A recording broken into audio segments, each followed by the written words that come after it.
Hi there, I'm Jim, and this is my video for the first active learning assignment. I chose to listen to the Undertaking the podcast, which has been a really good podcast that I've listened to in the past. This particular episode that I listened to that I'm reporting on was episode 332. It was about the national board exam preparation with Jesse Petway, and the two hosts were Brian Waters and Ryan Ballard. So as I said, Jesse Petway was the speaker. He had a very interesting path into the funeral industry. He shared with us that he first became an EMS and a firefighter, he's still currently a firefighter in the Chicago area. And he also is a licensed funeral director as well for his own funeral director or funeral home. He ended up going. He started with the EMS and then he ended up going back to school to fulfill his dream as a funeral director a few years later, by few like 15, 20, which I can relate to. I had a life well before this. I had a career path and I completely flip-flopped, and I just felt called into this profession. So I think he and I kind of would gel together in regards to that. Another really cool thing about Jesse Petway that he shared with us is that he is the creator of a website that he created. It's www.nbeexamprep.com, which is a website that you would have to subscribe to, and then you have access for a certain limited amount of time depending on your subscription, and it helps you prepare for the MBE.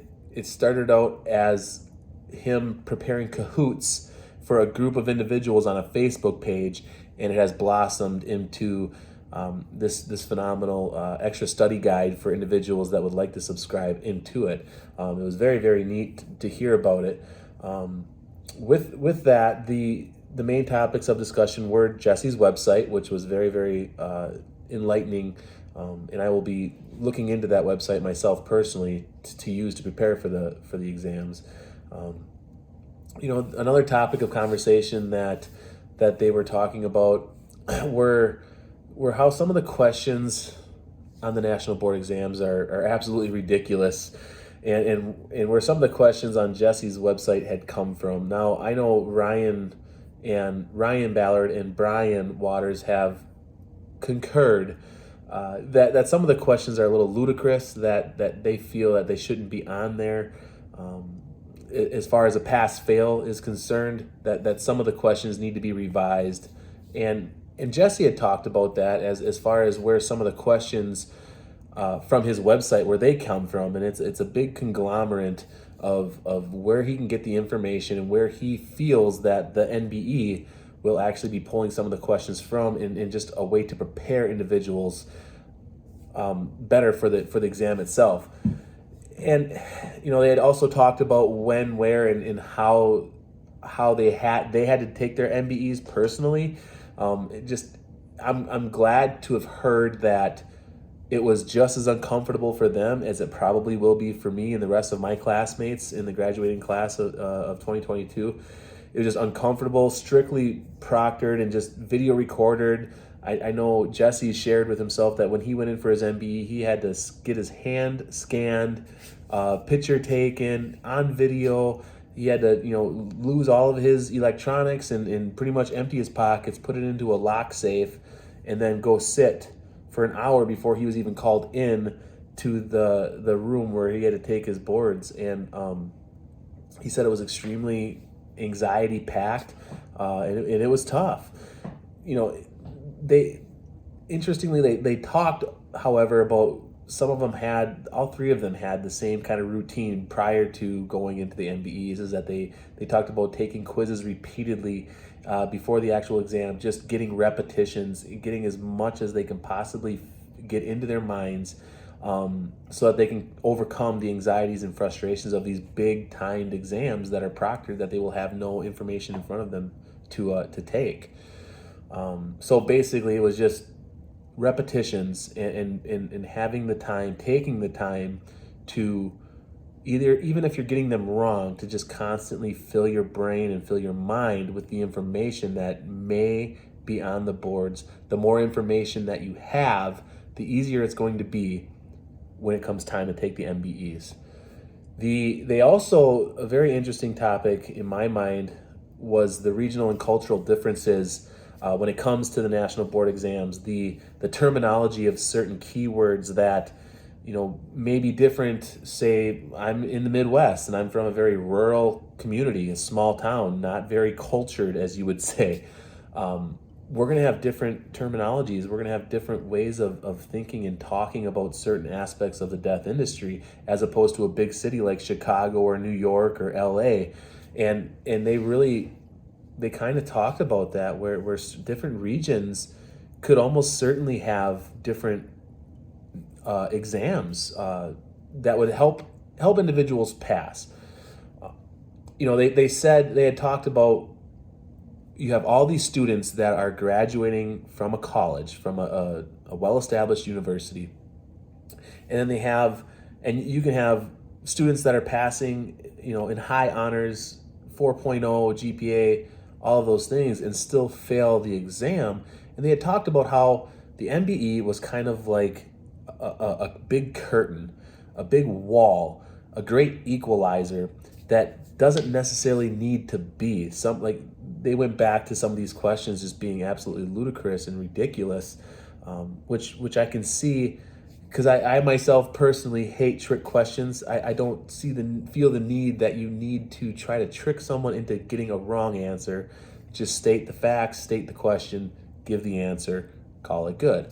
But that's also my personal opinion, but it sounds like that's kind of how they had thought as well. And they also talked about, like I said, the regional aspects of it, the terminology, the cultural aspects, they even went as far as going into what a white male in the Midwest may say things differently as opposed to an African American in a big city that's composed of mostly African American society, and how the language and the conversations are just going to be different. So that was really good to know and understand. And it's just a good way to process that you have to be ready for anything in any conversation.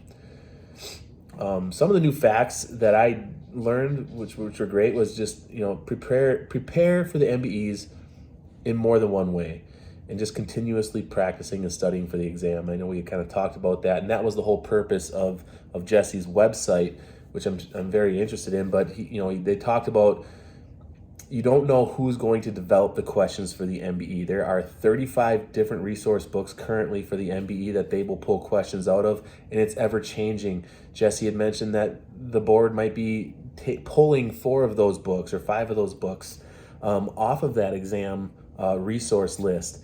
And so there's just an insurmountable amount of information that can or cannot be put onto the board. So the more repetitions you get, the better chance you have of passing at your first shot. This, and they had talked about, again, just the system is broken. They feel, passing students, there are passing students, but then there's another barrier with the MBE. Like I said, with the 4.0s and people coming in and just completely balking on the exam because some of the questions have absolutely zero relevance to any of the scientific aspects, or or the arts aspects of it. Some are historical questions, which history is important, but I don't think knowing who the godfather of restoration is going to pertain to how well you can embalm and how well the vascular system. However, again, like I said, I know history is important, and it's good to know where that history comes from. So they kind of talked about that, and Jesse kind of repeated on how the website is. It's great to have his website doing the Kahoots and doing the practice quizzes, because the website's streamlined. You can have it on your phone. You can practice at birthday parties. You can practice at swim meets, softball games, what have you. You're not walking into a room full of people with an embalming book. It's a little less revealing, I guess. How does Jesse relate to me? Jesse was a family man. He was trying to follow his dreams, which he did, becoming a firefighter, but then also becoming a funeral director and working hard at doing that. Studying as he had talked about studying for the MBE is anxiety filled, and I'm already filled with anxiety, and I've got a little ways to go before I have to do it. But hearing other people talk about what the MBE is about really helped kind of alleviate some of that anxiety for me, and it was good to hear that other people have struggled or will struggle with it. So it's just another thing that hearing these guys talked about it, what I could relate to is that I feel like I definitely need to employ some better study skills in the future in order to pass the exams on my first try, which is my goal. Things that I disagreed with. There wasn't a whole lot of things that I disagreed with. It was a very informational podcast, and it helped me understand what to expect in the future with the MBEs. Really, the only negative connotations that I would have at the end of the podcast were the cost of the subscriptions to Jesse's website. I just felt, it's not really a disagreement, but it was just like, man, I understand he's got to make a profit and that he's doing a lot of this work for the betterment of other individuals. It's just an extra cost and for an extra study guide, and I got to make sure that it's worth it. Again, I'm kind of still skeptical of how all three men talked about how some of the questions are bogus on the MBE. I'm not sure if they are or not, so I really don't know what to expect yet. So really, my final thoughts on the podcast. It was a phenomenal podcast, great information that was given to me. I'm going to be looking into Jesse's website. I think it's another great resource. I really feel one of the things that I really came to my mind was I really feel Worsham College is doing a great job preparing their students for the future of the MBE. Going above and beyond with their boot camp training and their professional review course, even though it added more of a workload and raised my anxiety level a little bit. I believe in the long run it's going to be beneficial for me. So, and again, the Undertaking podcast is just another great resource, and I will be going back to that in the future as well. So that's my report on the Undertaking the podcast, and I hope you enjoyed.